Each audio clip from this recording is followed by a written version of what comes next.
The man passed through a door and found himself in the graveyard behind the hill. Suddenly, the tree wall in the distance caught his attention. Just as he was about to climb up, a hand abruptly grabbed him. The owner of this hand turned out to be someone long dead. Jack, a doctor, had grown tired of city life. He moved with his family to a suburban villa, hoping to enjoy a quiet life in the countryside. However, on the second day after moving in, strange things began to happen. That day, Jack went to work. While his daughter Annie was playing outside, she saw a group of children wearing animal masks, dragging animal carcasses towards the hill. Curious, Annie followed them and discovered a sign that read, "Pet Cemetery." Behind the sign, she found a graveyard where many animals were buried. On the other side of the graveyard, a wall of trees blocked the way. Annie decided to climb over it. At that moment, a voice suddenly came from behind, startling Annie and causing her to miss a step and fall. The owner of the voice was their neighbor, Pete. By this time, Lisa had also arrived, looking for Annie. Pete warned them that the area behind the hill was dangerous and that children should not play there. After Lisa left with her daughter,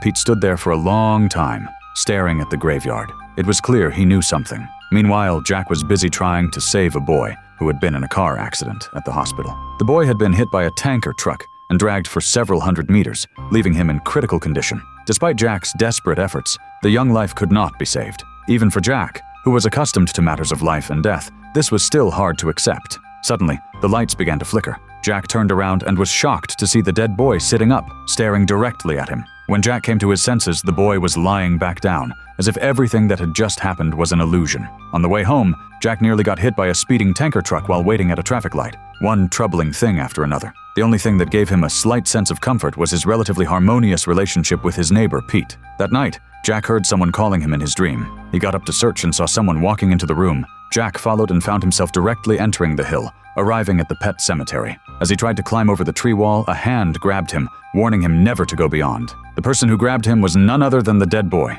Jack woke up with a start, thinking he had had a nightmare. However, when he lifted the covers, he found his feet were covered in dirt, clearly indicating this was not a simple dream. The next morning, Pete came to Jack and told him that Annie's pet cat had been hit by a car and died a gruesome death. Annie loved this cat very much. Jack didn't know how to break this bad news to his daughter, but Pete said he could handle it and suggested Jack come find him that night. Jack thought for a moment and finally agreed.